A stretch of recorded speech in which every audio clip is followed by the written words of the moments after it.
Hi, so natay grasyang naabot karong adlaw. Tungod kay boring ta o wa tay buhaton kay ulan-ulan lagi.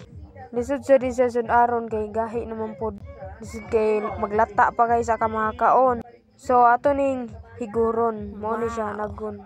Atong higuron kay bahala gamay basta makapintos lang ta. Nakaw na mo ng pinintos?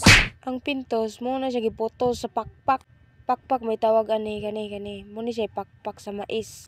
Mo ni siya iputos sa hinigod nga mais. Di pud ka mahayan kay humot kay guys. Mo ni gisugdan naghigod sa to ang modra. Akong manghod na guwapa. Ginahinayan yung kudkud kay syempre maapil mong kamot og kahigod. Pingan sa ni siya. Kay di ka magamping, apil mong kamot og kahigod. Kaya mo higuran ay nagniw pansina kay karaan na gyud. Moto siya ato ning gipulihan kay medyo ang live ani si kudkud. Labi na kay habulon ng atong higuran. Mao pa ni higuran panahon ni Magellan. Ato lagi ning paspas sa gamay kay lagi kakauno na ta. Disud pud ning gusto na ta mukaon niya. Kudkuray pa. Anyways, wala may pagkaon, wala may trabaho nga dili haguan. Actually.